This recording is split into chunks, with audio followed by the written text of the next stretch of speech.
تب آپ نے نظام سے ٹکر مول لی اور اس نظام کو جڑ سے اکھیڑ کر پھینک دیا۔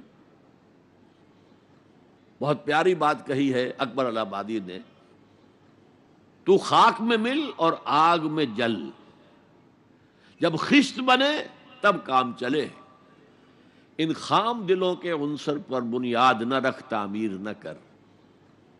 ہمارے ہاں تحریکیں ہیں موبز کے ذریعے سے چاہتی کوئی چیز حاصل ہو جائے، خام دل، نہ ان کے دلوں میں ایمان، نہ ان کے عمل میں عمل صالح موجود، تو نتیجہ جو نکلے گا وہ پہلے سے معلوم ہے۔ صحابہ کرام مکے کے اندر خاک میں ملے، آگ میں جلے۔ یہ آپ کا ساحل قریبی ہے، یہاں پہ ریت ہوتی ہے نا، وہ ریت گیلی ہوتی ہے، اس کا آپ ایک گولا بنائیں اور شیشے پہ مارے، شیشہ کھڑا رہے گا، وہ بکھر جائے گی ریت۔ اسی ریت کو آگ میں ڈال کر پکا لیجئے ذرا، وہ روڑا جو بنے گا وہ ماریے تو کوئی نتیجہ نکلے گا کہ نہیں؟ خام ہے جب تک تو ہے مٹی کا ایک انبار تو، اور پختہ ہو جائے تو ہے شمشیر بے زنہار تو۔ یہ ہے طریق محمدی صلی اللہ علیہ وسلم۔ آخری سٹیج حضور کے اس انقلابی عمل میں جنگ ہے، دو طرفہ جنگ۔ یقاتلون فی سبیل اللہ فیقتلون ویقتلون، اللہ کی راہ میں قتال کرتے ہیں، قتل کرتے بھی ہیں، قتل ہوتے بھی ہیں۔ بدر میں 70 قرشی سردار مارے گئے، احد میں 70 صحابہ شہید ہو گئے۔ کوئی ضمانت نہیں ہے کہ تم جنگ میں جاؤ تمہیں کوئی نقصان نہیں ہوگا، نہیں۔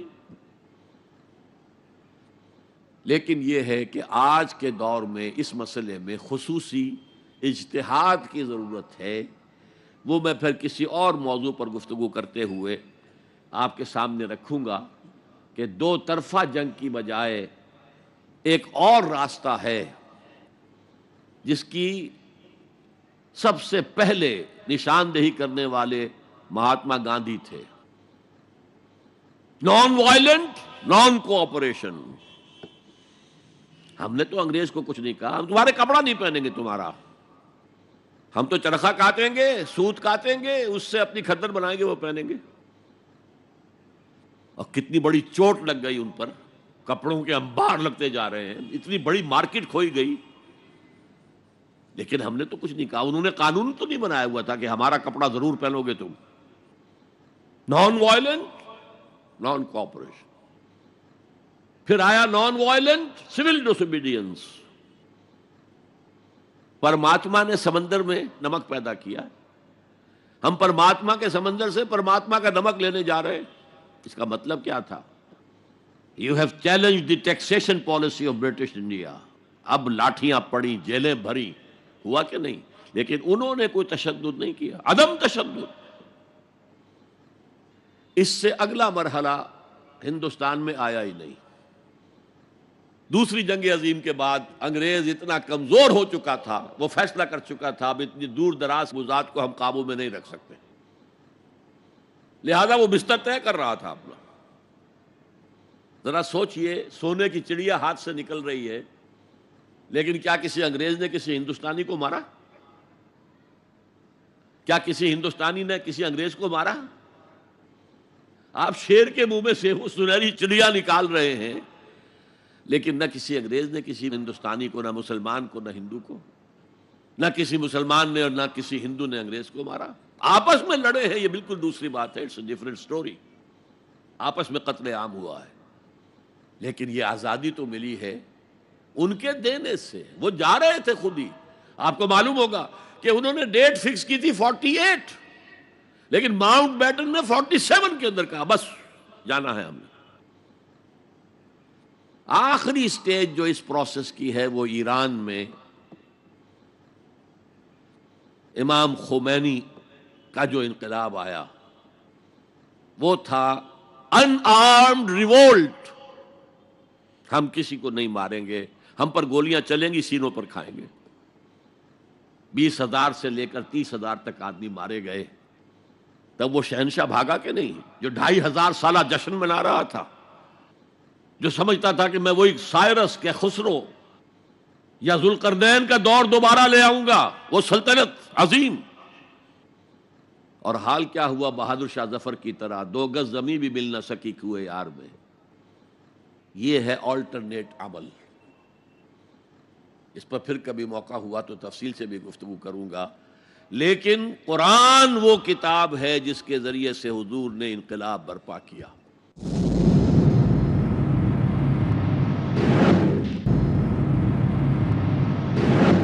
قرآن وہ کتاب ہے جس کے ذریعے سے حضور نے انقلاب برپا کیا.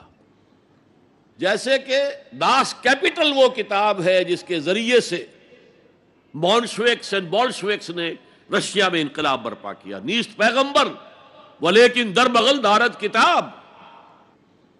وہ مارکس جو ہے پیغمبر تو نہیں ہے لیکن اپنی بغل میں کتاب لے کے آیا ہے. اور وہ داس کیپٹل کس قدر مؤثر تھی, اس نے کس طرح لوگوں کو پوزیس کیا ہے اور کس طریقے سے لوگوں کو تیار کیا ہے کہ زار کی فوجوں کے سامنے کھڑے ہوئے ہیں اور گولیاں کھا رہے ہیں سینہ کھول کر.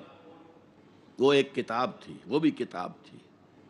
انقلاب روس داس کیپٹل کا نتیجہ ہے اور انقلاب محمدی صلی اللہ علیہ وسلم قرآن مجید کا ذریعہ ہے.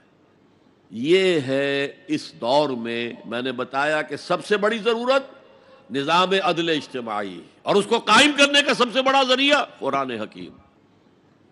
میں آپ حضرات کا بہت ہی ممنون ہوں, آپ نے میری خاصی طویل تقریر بڑی توجہ سے سنی ہے. اقول قولی ھذا واستغفر اللہ لی ولکم ولسائر المسلمین والمسلمات. جزاک اللہ ڈاکٹر صاحب. ہم آپ سے ایک نہایت ہی اثر انگیز اور بلیغ تقریر سن رہے تھے الحمدللہ.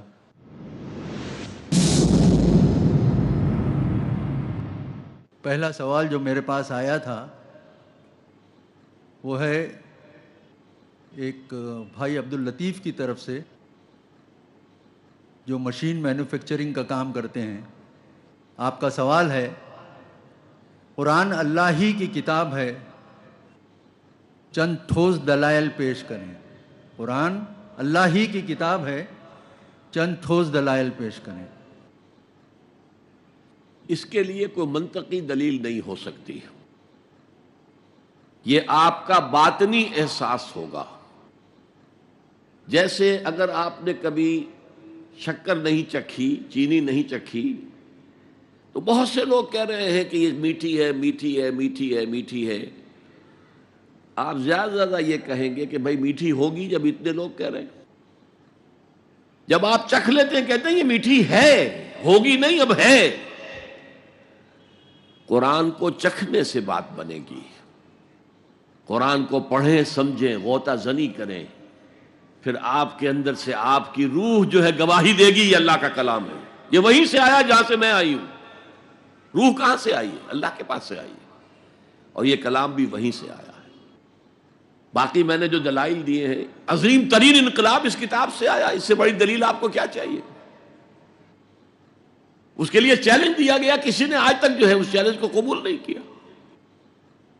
لیکن یہ ساری چیزیں بھی سیکنڈری ہیں. اصل چیزیں یہ چکھیں, پڑھیں اور سمجھیں, گہرائی میں اتریں. اگر دل گواہی دے گا کہ ہے, جو میری روح کا پیدا کرنے والا ہے وہی اس کلام کا متکلم ہے, تو اصل ثبوت آپ کو ملے گا. ایک اور سوال سامنے آیا ہے. ایک فیاض الدین صاحب ہیں جو بائیو کیمسٹ ہیں. وہ سوال کر رہے ہیں کہ لوح محفوظ پر روشنی ڈالیں. یہ آیات متشابہات میں سے ہیں جس کی حقیقت کو ہم یہاں نہیں سمجھ سکتے. لوح محفوظ کیا ہے, وہ کتاب کون سی ہے؟ انہ لفی ام الکتاب لدینا لعلی حکیم. لوح محفوظ کتاب مکنون, اس کو تو جو قرآن نے بتا دیا غیب کے معاملات, اس میں اتنے ہی پر ہمیں رہنا چاہیے. اگر اس کی مزید کوئی شرح کریں گے اپنی طرف سے, یا تو حضور کی طرف سے کوئی بات آ جاتی تو پھر آمنا و صدقنا, اگر نہیں ہے تو پھر اسی اجمال پر اکتفا کیجئے. آیات متشابہات کی کھود کرید میں سورہ آل عمران میں کہا گیا فتنہ پیدا ہو جاتا. سلیم اختر صاحب پوچھ رہے ہیں جو ملازمت پیشہ ہیں, غیر مسلم کو قرآن شریف دے سکتے ہیں یا نہیں؟ بالکل دے سکتے ہیں, چونکہ تبلیغ کے لیے ظاہر ہے کہ ہم اگر قرآن پڑھیں گے تو ہم وضو کریں گے, قبلہ رخ ہو کر بیٹھیں گے, پورے آداب کے ساتھ پڑھیں گے، لیکن اگر غیر مسلموں کو آپ نہیں دیں گے تو مسلمان کیسے بنائیں گے؟ اس لیے کوئی حرج نہیں ہے اس کے اندر۔ ایک سوال سید عابد اسماعیل صاحب جو کمپیوٹر انجینئر ہیں، میں ایک ایک سوال آپ کے سامنے رکھتا ہوں۔ پہلی چیز تو یہ ہے کہ آپ پوچھ رہے ہیں کہ آج کل ہم جیسے پڑھے لکھے ان پڑھوں کو مندرجہ بالا ایشوز پر مس گائیڈ کرتے ہیں۔ مثلاً قرآن میں کہیں بھی شراب حرام نہیں ہے، مندرجہ ذیل لکھنا چاہیے، مندرجہ بالا لکھا ہے۔ قرآن مجید میں صاف کہا گیا فَاجْتَنِبُوهُ فَهَلْ أَنْتُمْ مُنْتَهُونَ۔ سب سے پہلے سورہ بقرہ میں آیت آئی يَسْأَلُونَكَ عَنِ الْخَمْرِ وَالْمَيْسِرِ قُلْ فِيهِمَا اسْمٌ كَبِيرٌ وَمَنَافِعُ لِلنَّاسِ وَاسْمُهُمَا أَكْبَرُ مِن نَّفْعِهِمَا۔ اس شراب میں، جوئے میں، یہ پوچھ رہے ہیں ان کو بتا دو کہ ان میں بہت بڑا گناہ ہے لیکن کچھ فوائد بھی ہیں۔ چستی آ جاتی ہے شراب پی کر، تھوڑی شراب پی جائے چستی آ جائے گی، لیکن ان کا گناہ جو ہے وہ بہت بڑا ہے اس فائدے کے نسبت سے۔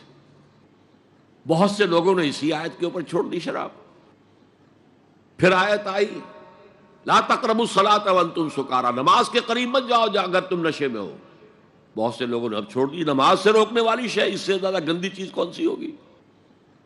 اس کے بعد سورہ مائدہ میں آیا چھوڑو ان کو، یہ رجس من عمل الشیطان ہے، شیطان کے اعمال میں سے ہے، گندگی کے، ان کو فاجتنبوہ، باز رہو اس سے۔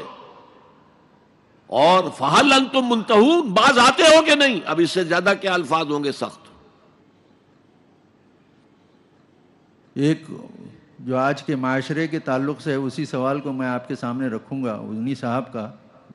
وہ کہتے ہیں کہ صاحب میرا تجربہ یہ ہے کہ اگر ہم روایتی لباس پہنیں تو وہ رسپانس نہیں ملتا، اگر پینٹ شرٹ پہنے تو برابر رسپانس ملتا ہے۔ دیکھیے، آپ کو اپنے لباس کے ساتھ کوشش اور محنت جاری رکھنی چاہیے۔ ویسے پینٹ شرٹ بھی حرام نہیں ہے، اگر شرٹ جو ہے وہ بش شرٹ ہو تو یہ کوئی حرام نہیں ہے لباس، اس لیے کہ صرف شرٹ پینٹ جو ہے وہ ساتر نہیں ہے، اس میں انسان کے جو جنسی اعضاء ہیں وہ نمایاں ہوتے ہیں، وہ حرام ہوگا۔ لیکن وہ شرٹ ہے یا آپ نے سوٹ پہنا ہوا ہے، کوٹ پینٹ ہے، تو اس میں وہ قباحت نہیں ہے۔ لیکن سوال پیدا ہوتا ہے آپ داڑھی نہیں رکھیں گے؟ داڑھی تو سنت مؤکدہ ہے، واجب ہے۔ اب کوئی بات سنتا یا نہیں سنتا؟ آپ کو اپنا کام کرنا چاہیے، اور آپ کا اپنے اس معاملے میں مستحکم رہنا اصل میں آپ کی دعوت میں تاثیر پیدا کرے گا۔ ایک صاحب ہیں عثمان صاحب، آئیڈیل ہائی اسکول سے غالباً ان کا تعلق ہے۔ وہ کہتے ہیں کہ دی 100 کے حوالے سے گفتگو کرتے ہوئے آپ نے کتاب ہی کے حوالے سے محمد صلی اللہ علیہ وسلم کو اول درجے پر فائز کرتے ہوئے فرمایا کہ حضرت عیسیٰ اور گوتم بدھ کو ریاست اور سیاست سے کوئی تعلق یا لینا دینا نہیں تھا، تو کیا حضرت عیسیٰ علیہ السلام کا یہ عمل منشاء الہی کے منافی تھا؟ منشاء الہی کے منافی تو نہیں تھا، اس لیے کہ یہ میں آپ کو بتا چکا ہوں کہ وہ آیت صرف 3 مرتبہ حضور کے لیے آئی اور کسی کے لیے نہیں آئی، لہذا حضور تو اس کے خلاف نہیں کر سکتے تھے۔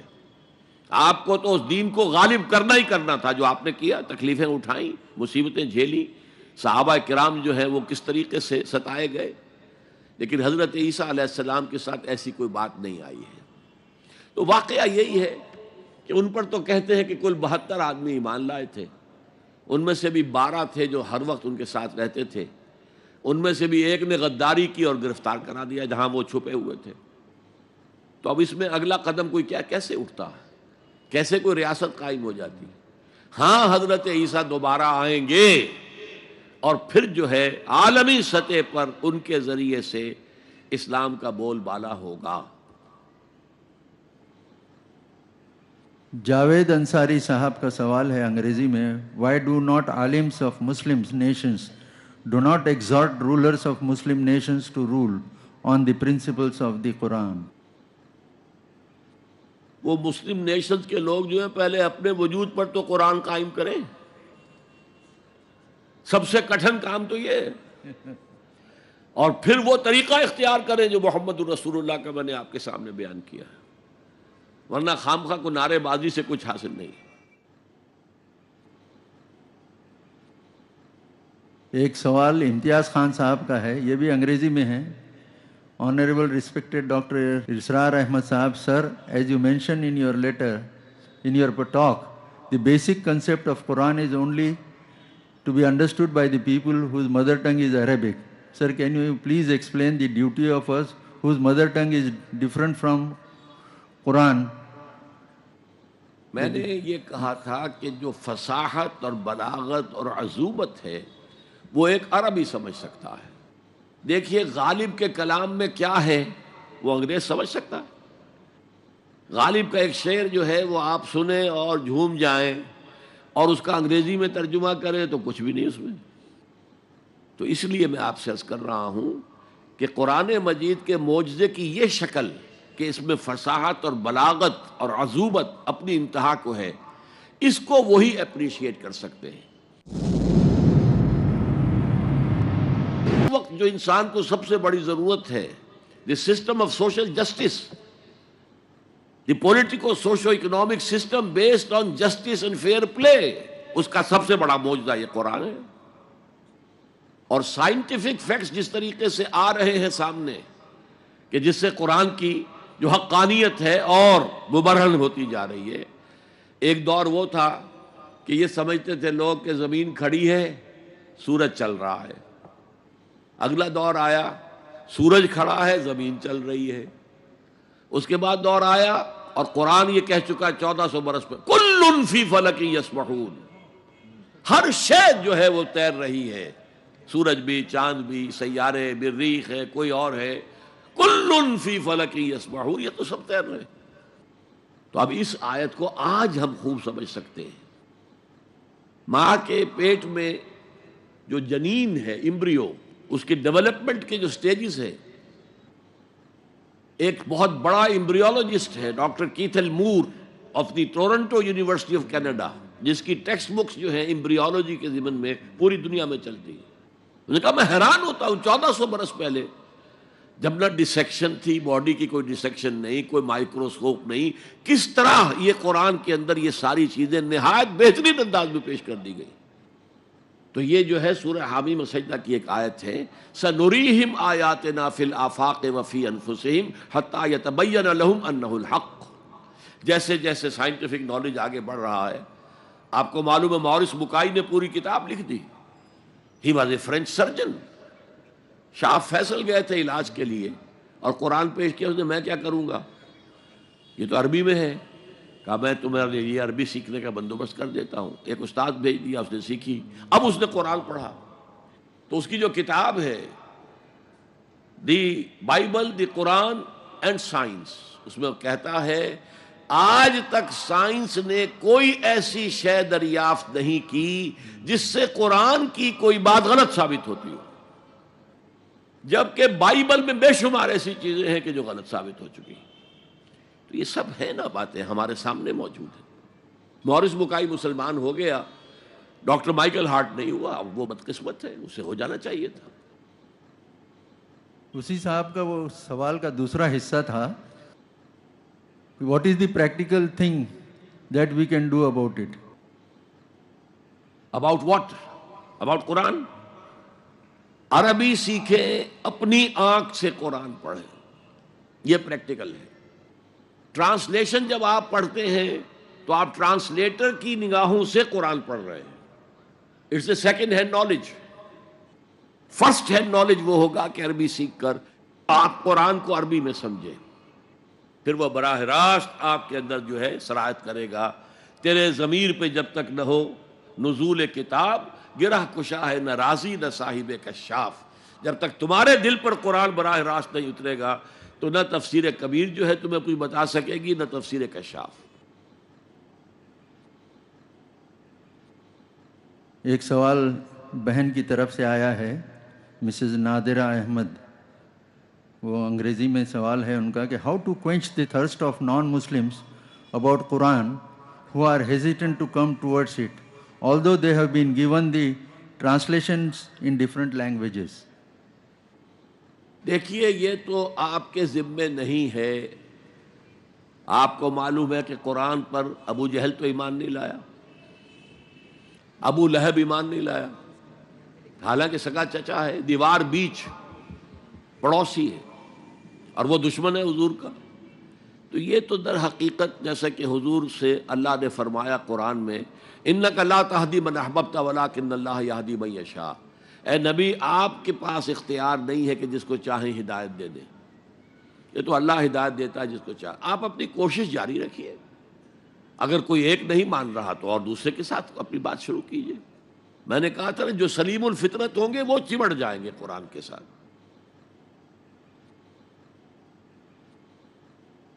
ایک سوال ہے، نام نہیں بتایا صاحب نے اپنا. ان کا سوال ہے کہ دعوت اسلام و قرآن ایک ہندوستانی مسلمان کیسے دے؟ میرے نزدیک کوئی فرق نہیں ہے ہندوستانی مسلمان میں اور پاکستانی مسلمان میں اور کسی اور مسلمان میں. آپ دعوت دیں، دین کی دعوت دیں، قرآن پڑھ کے انہیں سنائیں. آپ کو ایسے سرکلز بنائے جہاں آپ دعوت دیں غیر مسلموں کو بھی، وہاں قرآن کا مذاکرہ ہو، جیسا کہ میں نے کہا تھا صحابہ کرام کر رہے تھے. تو دعوت کا تو راستہ کھلا ہوا. محمد شاہد کمایا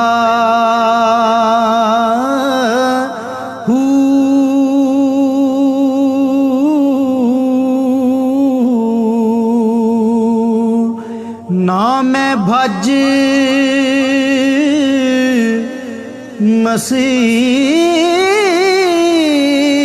مسیتی وڑیا